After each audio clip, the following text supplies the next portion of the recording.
Okay, a warm welcome to each one of you here present today and of course online in the live stream. For this session we have prepared for you a very nice agenda on disseminating affordable educational programs and technology. My name is Sylvia Rosen, Secretary General of the International Federation for Spina Bifida and Hydrocephalus. And it's a real pleasure to be here today and to also moderate this important session whereby we together with you will reflect on important aspects of affordable educational programs and the dissemination. And it's also about the actions that we can do together that to make a real difference in the upcoming time ahead of us. For this session, we do follow a tight schedule, which allows, of course, for discussions later on in the lunch breaks and, of course, throughout the year. As a starting point for this session, let me start by introducing today's topic. Leaving no one behind. If we can have the slide up, please. Thank you. The core principle of this year's conference and of course the 2030 agenda of the SDG is a central promise. And here on the screen you see Christopher, a young man from Chile, from 29 years old, with spina bifida in his wheelchair. And the picture reflects the general principle of why we are here together, namely building inclusive societies. And of course the core principles must be at the heart when we think about planning and dissemination programs, but it goes beyond the benefits of safeguarding, and it's of course a very natural humanity diversity process. But what does this mean in the context of today's session with regards to dissemination methods? For this session today we have great leaders in the field sitting left and on the right from me, and they will share with you later on several best practices on local, regional and even global levels, from developing accessible digital textbooks to reaching underserved communities. And it's good to keep in mind that technology itself, of course, does not allow for inclusion unless it is paired with inclusive mentality and behavior. And on the one hand, we can, of course, support in order to be in line with a human rights approach on inclusive education. But on the other hand, the support itself needs to be fostering inclusion and acceptance and not segregation or integration disguised as inclusion. And what we see from practice is that often well-intended programs do not really allow for full inclusion, because there's a difference, and that's why it's good to keep in mind for this meeting also, is that integration is not about simply placing persons with disabilities in existing mainstream educational institutions, but what is really needed is an inclusive form which reflects a process of systematic reform. But of course, by your presence here today, in person and online, you are already in fact aware of these leading principles, and more importantly, you are committed towards making change a reality. And also state parties, which includes the European Union, commit to not only recognize the rights of persons with disabilities to education, but also that persons with disabilities have the right to be accommodated for and supported in order to realize this right, despite limited competencies of the European Union. And of course, what you will hear from the projects later on is also about, despite limited resources, what we can do together. And with highlights in that respect, it's also about the scaling up of the enrollment of children with disabilities and using technology. And the question that must be kept in mind, how will these initiatives facilitate the implementation of the UN CMPD? And this brings me to emphasize on taking a socio-ecological perspective towards dissemination and scaling up best practices. And you can see on this slide different key implementers, stakeholders on different levels in a society. And from our own international work, we noticed specific challenges on each of these levels. On the individual level, you can think about stigma assistive technologies can make invisible disability visible to other students. On the interpersonal level, we can think about also what was stated in the recent UNESCO report, a lack of awareness and insufficient training for staff members. On the organizational level, and the colleagues from UNICEF will point that out, is also about access to affordable technology and assisted technology, and especially if you think about children, because when growing up, you need also more adaptations. On the community level, what we see is inequalities and discrimination still, because, for example, not all devices and softwares are created equal. And then the last level, on a societal level, lack of understanding as to why we are still sitting here and advocating for this important topic, but also it's about the persistent discrimination and inappropriate or inadequate funding mechanisms. But of course, there are positive trends happening, because not all technologies used by persons with disabilities are specifically modified or created for persons with disabilities. Now let me conclude by stating that implementation is complicated.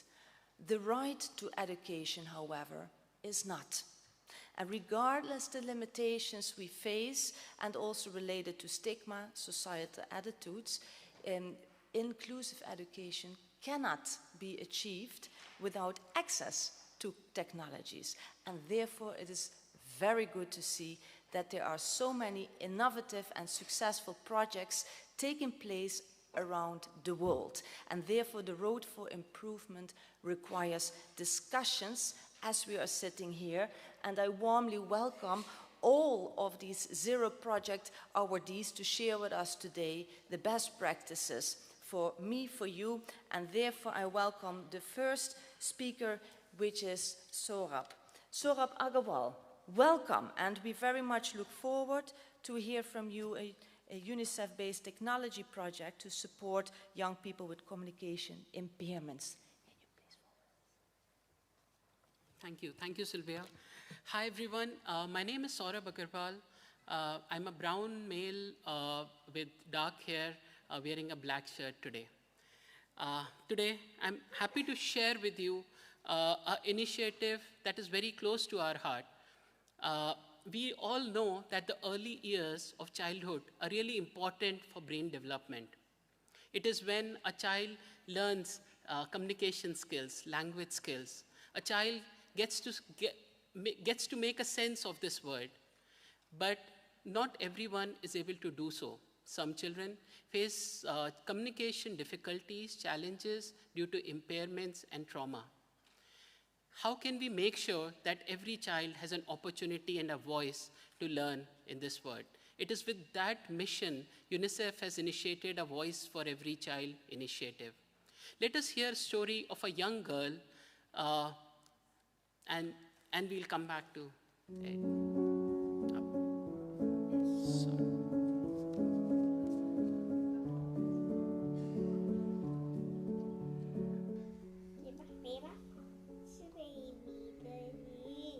Ona je u jednom momentu bila uznemirena i ja sam dodala taj komunikator i pitala sam je šta želiš. I ona je meni kliknula da jede. Crna do tada nikada nije tražila da jede. To su jako velike stvari za decu sa problemom. Mesec. Ta je njena sreća kada ona uspe nešto da kaže. Kada ona uspe da ispolji bilo koju emociju, prvo što više mnogo malo imamo tih momenata kada ona vrišti i kada je nervozna jer ne zna da ispolji nešto što hoće da kaže, ali drugo, ta sreća da ona uspeva sa nekim da komunicira je po meni fantastična.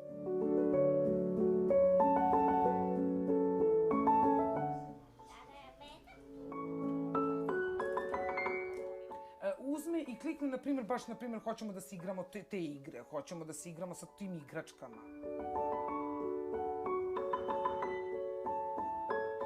Sada svakog dana govori nove reči, u stanju je da komunicira sa roditeljima o svojim željama, o svojim potrebama, kao i da se igra sa njima i da učestvuje u tim svakodnevnim kućnim rutinama. Mama, I should do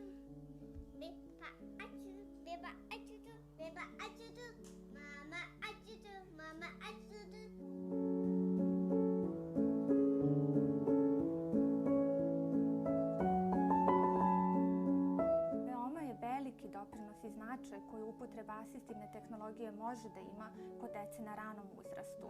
I roditelji su bili veoma uspešni u primjeni komunikatora jer su ga oni koristili ne samo u radu sa stručnjacima na tretmanima, već svakog dana u kući, po celi dan, kada učestvuje u nekim porodičnim rutinama, za vreme ishrane, kada se igraju sa detetom, kada čitaju priče. I to je zapravo ono što je pomoglo devojčici da i na kraju i razvije verbalnu komunikaciju.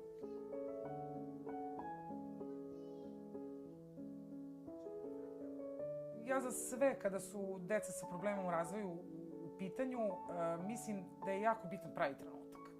Ali vi kod njih nekad ni ne znate kada je pravi trenutak i nekad nije loše nešto krenuti i mnogo ranije, jer će možda taj trenutak i da dođe ranije.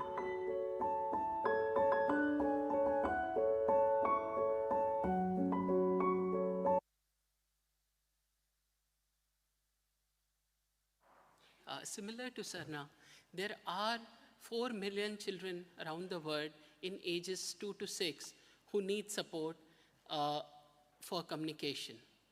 Early intervention is the key. And like Sylvia rightly mentioned, it's not just about technology solution. It's about building a technology solution with an inclusive mentality. It is with that approach, 4 key components have been implemented as part of this program. One is definitely what we are talking about today, an affordable AT solution, AAC solution, augmentative and alternative communication, as well as the 3 other components that are equally important. One is capacity building of professionals, service providers, who can support the early inclusion of children. Next is the shift from the medical to social model of disability, to make sure that children learn in their own environment so that they are able to,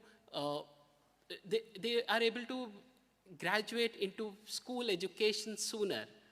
And the last one is very important, to nurture partnerships, capacity of parents, of government stakeholders, bringing all the key stakeholders together so that an inclusive environment can be created for a child. CBORD, let me talk about the application a bit. The technology itself isn't affordable. When we say affordable, what do we really mean? It starts with the intent.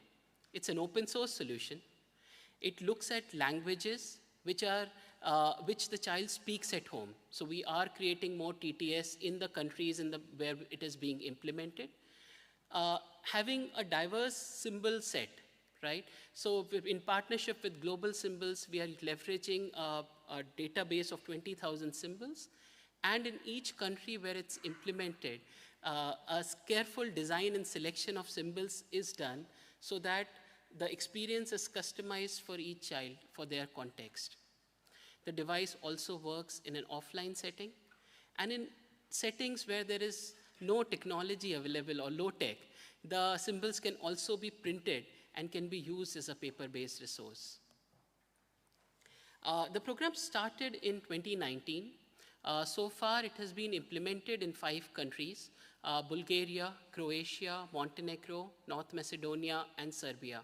We have received great response from parents, from service providers. In partnership with Global Symbols, again, open package has been created for training and building capacity of service providers and professionals. The links are provided as part of the presentation, and once after the session, you look at the presentation, you will be able to open them as well. The trainings are combined with face-to-face online learnings. More than 3,000 children have directly benefited, but this is just the beginning. The program is being scaled up in the existing countries as well as to more countries. Like I said earlier, it's very important to have an inclusive approach and a family-centered approach as well, where parents are also a key partners and not someone who we expect to automatically know something. And that's where we bring together all the stakeholders. The program is showing great impact. We did a study with service providers and parents, and they say in their children, they are seeing improvement in competency, self-esteem, and adaptability. It fills us with a lot of joy when every parent, when they see their child being able to communicate for the first time. You see tears, you see happiness, you see smiles. And with that aim, we hope to reach each one of those 4 million children who are in need. Thank you.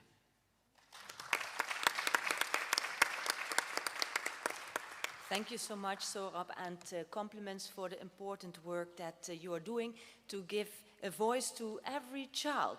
And from that, we're going to move on to Daniela Gesara. And Daniela, you're Assistant Director of the International Partnerships Perkins School of the Blind, and we're very interested to learn more from your work on the methodology. So please, the floor is yours. Thank you so much, Sylvia. Well, I know that we usually describe our physical appearance, but today I'm going to open my heart and share with you how I'm feeling. After these 3 days at the conference, I'm really feeling inspired, energized, and humble by the work that you're all doing. So thank you so much.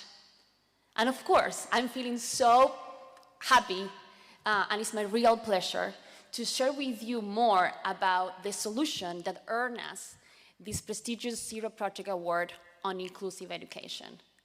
And this is our fast-growing, easy-to-replicate approach, making education accessible. So at Perkins, we believe that every child can learn anywhere. But many or most of children with disabilities lack access to quality and inclusive learning. In India, Julie was one of these children. And we can see her here at the center of the screen. She's sharing with us her beautiful smile. At age 7, Julie was completely out of school because there was no program that could accommodate her needs. So how can we provide quality and inclusive education for Julie and all children like her? And how can we do it in a way at the same time that creates systemic transformation at scale? Well, at Perkins, together with our partners in 16 countries, we're showing the world how. Through our model program strategy, we are transforming education and creating systemic change at scale. We develop model programs, and these are schools that first adopt best practices and then expand them nationally and sometimes beyond in a ripple effect, reaching more and more children.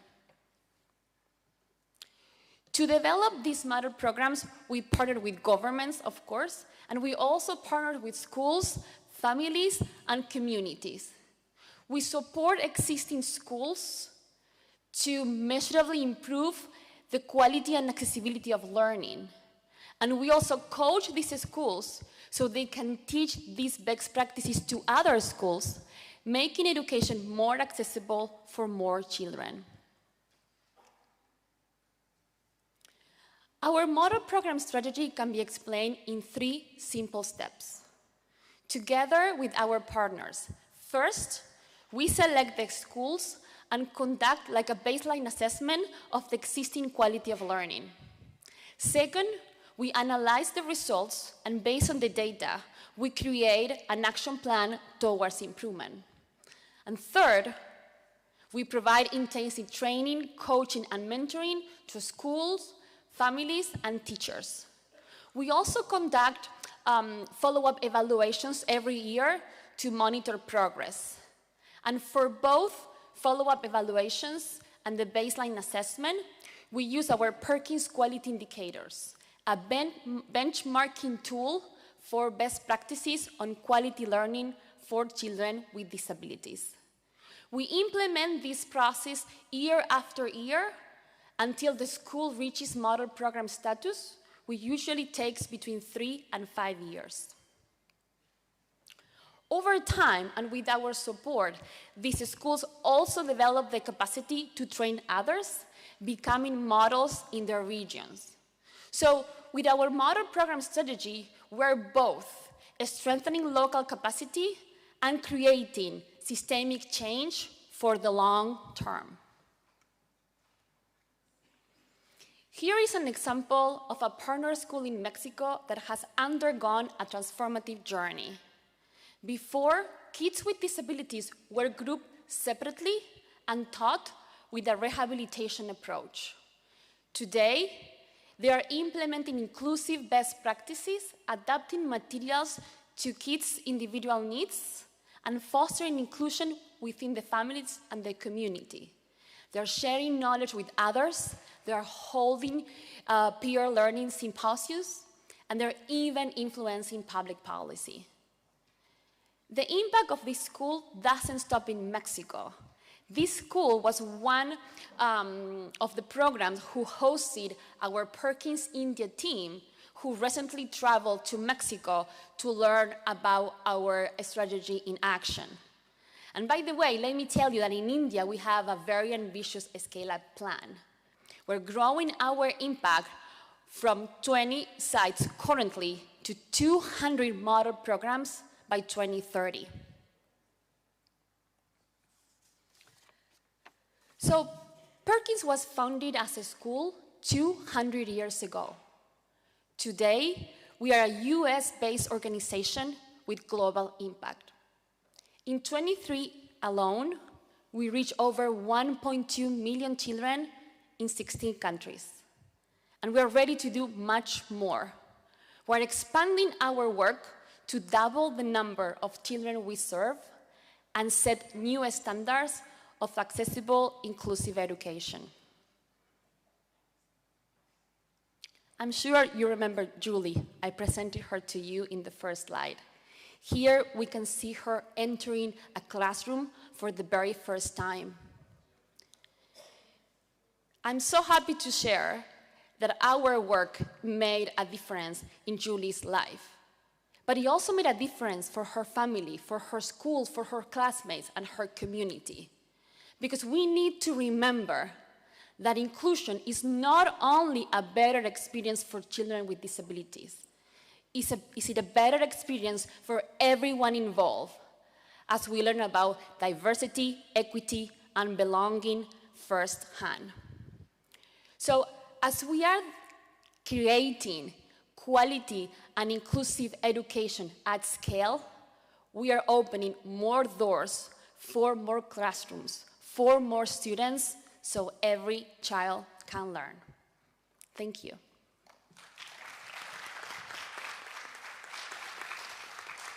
Thank you so much, Daniela, and compliments for this impactful model program approach, because you showed how easy twinning can be of a model between sites and between countries. And you mentioned already the name Julie, but in another context. But we're moving on now to the name Julie also, is the next speaker. Julie de Barberac, Senior Advisor on the Accessible Digital Textbook Initiatives from UNICEF. We very much look forward hearing about the upscaling of that program, Julie. The floor is yours. Thank you very much, Silvia. Thank you, everyone. It's a real pleasure to be here this morning with you. My name is Julie de Barberac, and I'm the Senior Advisor on the Accessible Digital Textbook Initiative at UNICEF. I am a woman, and I have brown hair, and I'm wearing a black shirt and black jacket. So,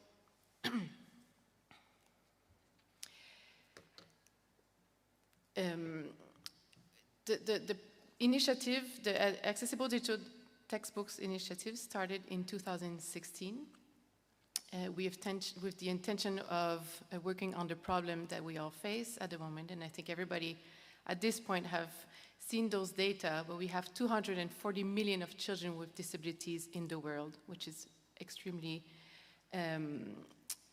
high. And most of them have limited access to remote learning, accessible content, and quality learning. So half of them are more likely to have never attended school. Half of them are more likely to be out of primary school. And 42% are likely to have no access to foundational reading and numeral skills. So in 2016, UNICEF decided to respond to the growing need of accessible tools for teachers and students with disabilities in a context of transition from special schools to inclusive education. We did many ideation and research through consultations with organizations of persons with disabilities, where we define what are the needs of children to learn through digital tools. And we came to a conclusion that we're going to create one book for all, where the children will have the possibility to choose between all accessibility features to access the content and to also participate in the content. Then we developed some clear guidelines and we started to pilot in 3 countries. So, what is an accessible digital textbook? It's a digital tool that gives all learners access to the information in an alternative accessible format. And we follow universal design for learning principles. So that means that it allows the children to access the content, to get motivated and engaged, but also to respond and not be only in a passive relationship in an experience of learning. And the child can follow the same content as their peers because they have the same content in a digital format. So children who are blind, children who are deaf, children who have intellectual disabilities are actually looking at the same content as children next to them who maybe don't have any disabilities. So we take a classic printed textbook and we transform it and digitize it, and we add accessibility features that are all combined and synchronized together. In this example, you can see an example on the left of a classic textbook, and then the transformation in a digital way on the right side, where you have the different accessibility features like a menu, the sign language videos, a highlight. You can select also audio description of images, and so on. So how do we work with countries? So we, first of all, we work with the Ministry of Education and Ministry of ICT, where we establish clear grounds, and we select some organizations of persons with disabilities who will be involved as well. And we have technology partners and teachers in the country that will be part of a technical team. And we start digitizing and working on the content. So the content adaptation is the most important part because we really transform the content into a content that is universal design for learning. So it's not only adding some features of accessibility, but it's also transforming and making sure that every child can access the content. We make sure that we do an analysis of the country landscape and ecosystem that is in place to really tailor the project to the context and the resources. We partner with local stakeholders like publishers and technology providers. We do some training and we develop one prototype. We test and validate with users and users with disabilities. And we work on a strategy in the country and with the Ministry of Education on how we're going to scale. So the global impact, as of now, we have 9 countries. We have 2 more countries starting this year. We created more than 80 accessible digital textbooks that are usually accessible on the LMS, so the learning management system of the country. We have more than 6,000 students that have been reached and more than 3,000 teachers trained. We have website, guideline, case studies. I'm going to go fast because we have a video that I really want to present you. Most importantly, we have evidence. So we're working with the Office of Innovation and Foresight of UNICEF to understand how this impacts on inclusion and learning. And the next step is for us to scale using AI content generation. So if we can put the video, we're going to see the story of a little boy in Jamaica that has been using the textbook. Thank you.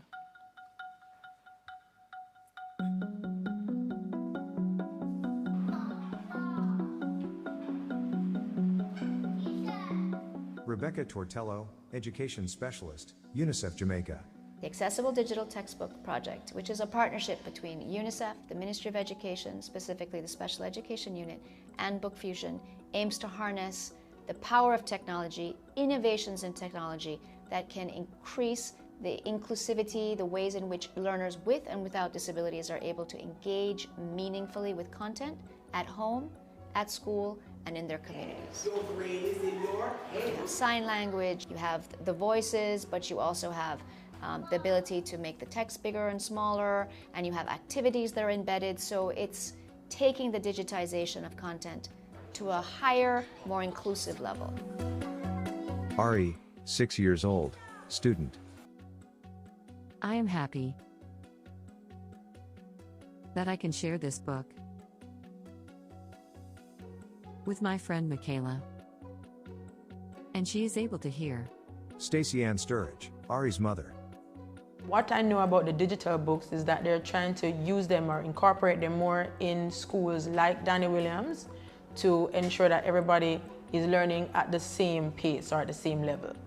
Heidi and Mitchell Dillon, principal, Danny Williams School for the Deaf. For the children with secondary disabilities, I can see that they too can interact with the book in that there are options there for them. Rebecca Tortello, education specialist, UNICEF Jamaica. For children who are deaf or hearing challenged, that to be able to click on that icon and see the interpretation validates their language, which for many of them it's their first language and English is their second language. If you see that and then they see that, I think one of the biggest takeaways is that it's a validation. It's a form of validation of their language.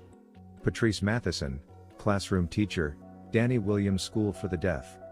All the concepts and the content of the book, all the concepts are there, and everything that he needs to know that's in the story is actually done in his language.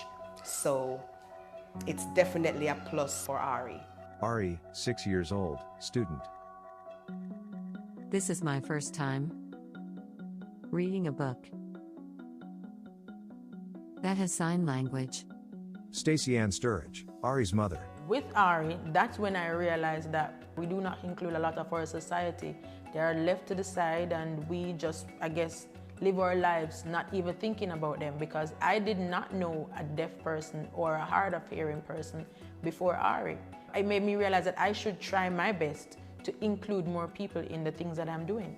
Being left behind is total sadness. You don't want to be left behind, even as hearing groups. Even if all of us here, we are hearing and somebody is leaving you behind, you're going to feel sad. So everybody wants happiness. Everybody wants to move forward and be happy together.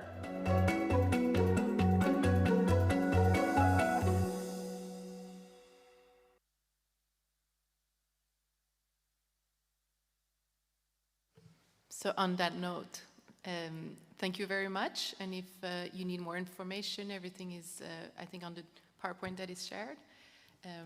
Thank you very much.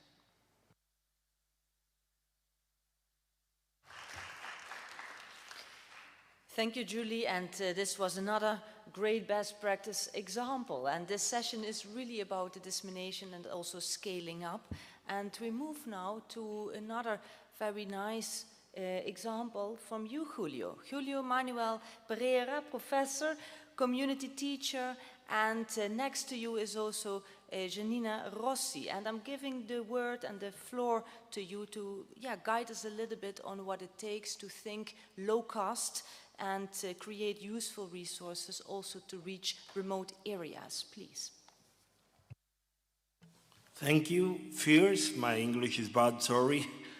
But for inclusion of communities, Janina, for short period of speak Spanish, for community also for web view news. Caminos de Tiza is a project terapéutica and pedagógica in the forest, jungle, in the rural areas for children and another therapeutical and educative intervention. In some of the eugenetic and mortality children and malnutrition is very important, is one opportunity of the access different orthopedic and pharmaceutical and early cheers intervention. It's very difficult for us travel for the sons. It's very long distance and problematic territorial with of the intercultural and working in 4 languages, Portuguese, Guarani, Spanish, and sign language, but on another system for Braille and alternative argumentative communication. See? For example, one work of the Camino de Tizas is psychoprophylaxis, is clinical anticipators for reduced stressor for the children of disability with clinical attention, pre-catheters, stringers, prof, yes, and contact and familiarization is the medical instrument, the stethoscope, yes, oximeter, blood pressure monitor is very important for the children. And teaching of using instruments, both nebulizadores, anti-diffuse matrix, etc. Sorry, my English.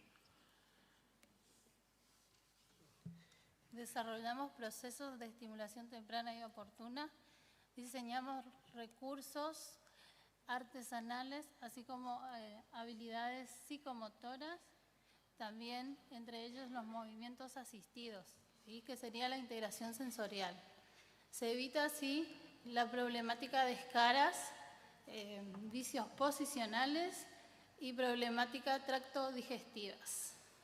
Se trabaja ante trastornos del lenguaje, sistemas alternativos aumentativos de comunicación, PECs, ARASAC, pictogramas.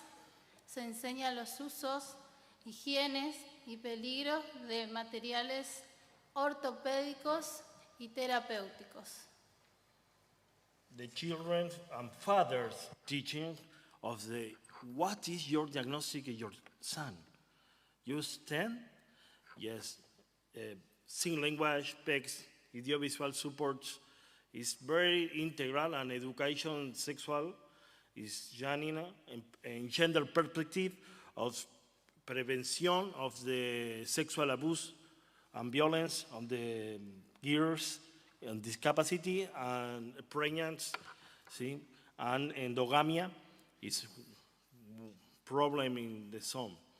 And another teaching of the dental hygiene in sensorial disorders and cerebral paralysis. Nail cutting is very difficult there. Yes, massage of the drainage lymphatic, user therapeutica, orthopedical material, chairs, belts, postural hygiene. Sorry, my English is very important. And zoonosis and parasitosis in the children in here. Teaches special orientation on disability visual of very important eradication of eugenesianic. The children of disability in indigenous people die.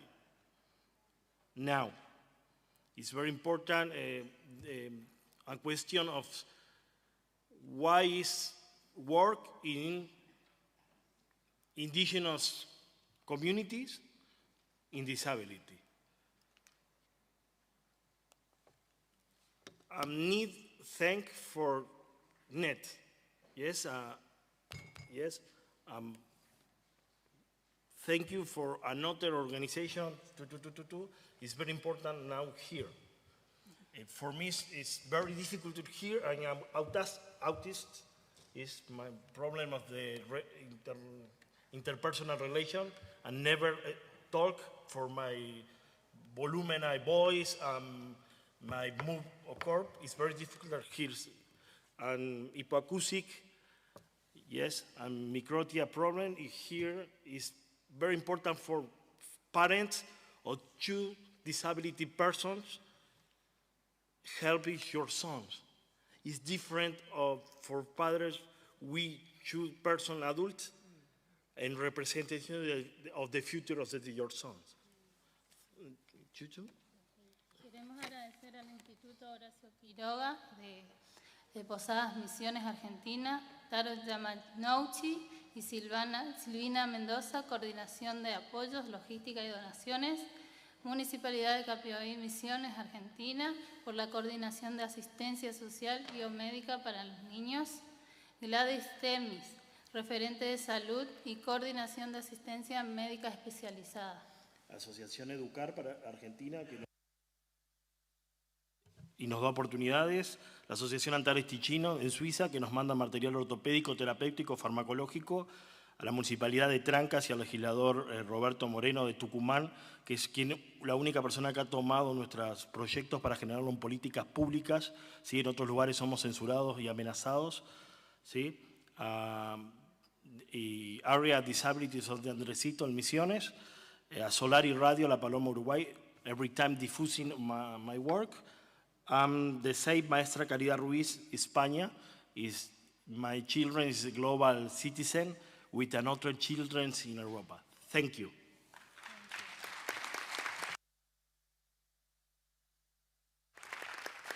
Thank you, Julio and Janina. And you expressed that the English is a challenge, but not to us, because your presentation, you showed very concrete examples, and sometimes also the pictures speak more than words.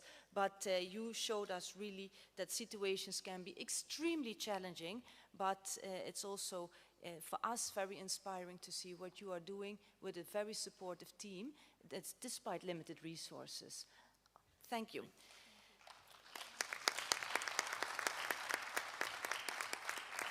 And we're going to move on now to our last panelist. And the last panelist is Yogendra Giri, Program Director of the Karuna Foundation in Nepal. So we go from Argentina to the other side of the world. And please, Yogendra, we look forward to learn from your upscaling example on getting the pupils to accessible schools. The floor is yours. Thank you, Sylvia. Good afternoon, all. So I'm Yogendra Giri from Karuna Foundation, Nepal, and I have come here with Ma'am Durga Baral, Chief of Social Development Division in Ministry of Social Development, Nepal. So let me start with the introduction of my organization. Karuna Foundation Nepal is a Nepali NGO which aims preventing childhood disabilities and rehabilitating persons with disabilities in their community. The organization dreams establishing disability inclusive society in Nepal so that every person with disabilities can live dignified life and participate in all spheres of society. The organization supports government to set priorities, develop disability-related laws, regulations, and also supports in mobilizing external and internal supports. So Disability Prevention and Rehabilitation Program is a joint program of province government, municipalities, Karuna Foundation Nepal, and we have an umbrella organization called National Federation of Disabled Nepal. So all these organizations and government institutions are implementing disability prevention and rehabilitation program. Now the government has taken it as a role model, as a model program in development sector. The goal of the organization is to prevent birth defects and developing disabilities among under 10 children, and developing disability-inclusive societies. The objectives are defined to achieve the above goals. I'm not going to tell all these objectives as I do have limited time, and I have shown some videos to you as well. So the program has defined core principles to implement these activities, these programs. The implementation responsibility of implementation goes to the municipalities, and they have owned it. They have continued it even after the exit of Karuna Foundation Nepal. And the very important principle of this program is sharing the cost among the partners. It is, I already mentioned you that it is the joint program of government and NGO. So you can see here in the table, the preparatory phase cost goes to the Karuna Foundation Nepal. Karuna Foundation covers all the expenditure of preparation phase. And in the year 1 and 2, the total cost of the project is shared among 3 partners equally: the province government, municipalities, and Karuna Foundation Nepal. And the year 3, the municipality and the province government continues this program with their own budget, with their own funding. And the Karuna Foundation provides technical support. And after 4th year and onwards, the program is continued in mutual partnership of municipality and provincial government and Karuna Foundation exist from there. And the most important principle of this program is involvement of stakeholders in each stage of program cycle. So I would like to show you a video that describes strategies and interventions of disability prevention and rehabilitation program.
The reach of the program was 32,256 while we were developing a proposal to submit in Zero project. But now it has reached to around 50,000 persons with disabilities as we have scaled this program in more 34 municipalities. If you see the reach of children under 10 years, it is 183,000 and 274,000 married women of reproductive age.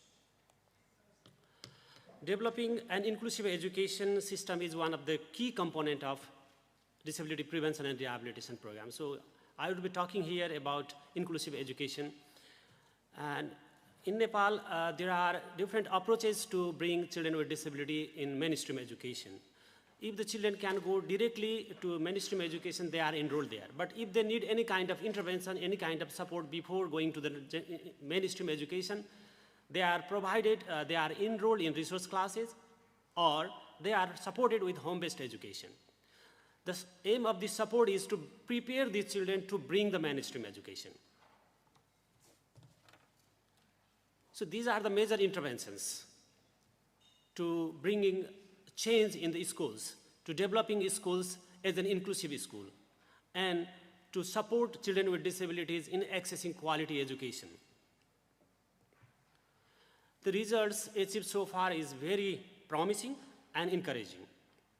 The program has trained 2,870 school teachers, administrative staffs, and school management committee on inclusive education. 1,267 children with disabilities are enrolled in school, and 475 children with disabilities are supported with home-based education, and 35 government schools. As we are working only with government schools, 35 schools are supported to develop them as an inclusive school. So let me show you another video that describes the importance of parents, importance of the family, and the assistive devices to bring the change in the life of children with disabilities.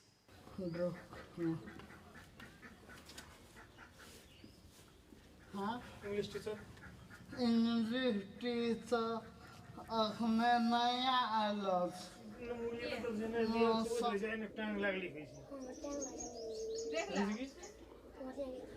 हम Russia school में क्या बैठे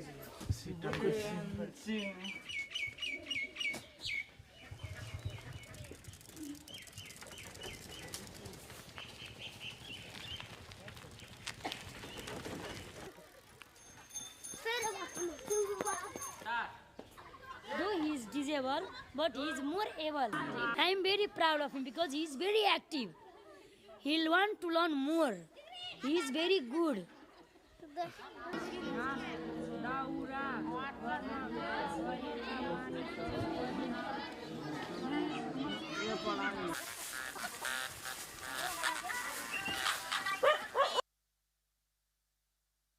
hearing me. This is all about disability prevention and rehabilitation program. Thank you, Yukendra, and compliments for how you bring change to your communities. And if I look at the time, we must be very strict, but I do have a challenge for our panelists to have a very short, brief answer to give away a key takeaway from this session, because we really learned a lot about the different examples around the world, about dissemination, scaling up, and lots of potential to learn from in other countries. So I'm going to ask my first question to Daniela, and please keep in mind a short response. Tell us, how can we now really measure impact and satisfaction? Thank you, Silvia. I'm going to be super short because I addressed these a little bit on my presentation. So to track progress and measure impact, we're using our Perkins quality indicators, and this is a benchmarking tool for best practices in quality learning for children with disabilities. This comprehensive tool covers seven domains, 7 areas of domain, including assessment, curriculum, program planning, working with families, and it includes more than 50 indicators. So we're using our comprehensive system and process to create evidence that we then use to inform our practices, and sometimes we used to use it to influence public policy. Thank you, Daniela. And I'm going to pass on the question to Julio and Janina about also impact satisfaction. What do you want to give away as key takeaway? I am autist. Only indicator is qualitative. Yes, access to vaccines, to medical care, no case of malnutrition, 0 cases of infant mortality, access to orthopedic and material, children entering of the system, no pregnant girls, eradication of infant mortality in the communities. Qualitative, only expression every time repeats for no's. Thank you. Now, nothing come here, only use. It's good. Well said. Thank you so much. Yukendra, what would you say? So thank you for question. So before we start implementation in any municipalities, we do baseline survey. That includes this quality of life assessment. This tool is developed by World Health Organization, WHO. We do that. And we do midterm evaluation as well, following the same protocol. And we also have a final evaluation. And I would like to share here that our funding partners has appointed Royal Tropical Institute of Netherlands for all these baseline, midline, and final evaluation. Thank you. Thank you so much. And then I'm going to address also the colleagues from UNICEF. You have a great mantra at UNICEF, and yeah, we heard great examples of scaling up. What would you say to all the program developers and implementers out there? What can we do to further scale up good programs? Thank you. So in the case of digital solutions for education, one of the main and important thing is that we work with the government, the local government, and the program of the initiative needs to be embedded into the system. So we work strongly with that, and also we partner with civil society and private companies in each of the countries to really advance the research side, but also to implement it in a long term. Which brings me to a second very important point that we usually a bit struggle with, is to have long-term investment from donors. So when we want to make changes in the educational system, we really need to think in the long term, because we're trying to move a dinosaur. So we're trying to move things that are very embedded in the country, and it's difficult to reach out to teachers and reach out to all the students if we want to have a successful project. And lastly, we work at UNICEF with open source technologies, which are very important for us if we want to maintain the progress in the long term. Thank you. If I may just add, I mean, one thing which was common among all the solutions and is very important is any intervention has to be part of a systemic change. No, I mean, sometimes isolated initiatives find difficult to continue long term. We have to involve all stakeholders, and it also has to be intersectoral. Sometimes we limit ourselves to a particular sector. And I mean, what the key takeaway is that disability and inclusion has to be part of each and every program and not an add-on. Thank you. Thank you so much. And I really regret that we have come to an end for this session. It is overall, of course, a very inspiring conference, but for this meeting, it's a pleasure to have such esteemed colleagues and projects presented here today. And we hope also that you and the audience will reach out to them afterwards and seek collaboration, seek advice, so that we can continue making the impact together. See you afterwards. Thank you.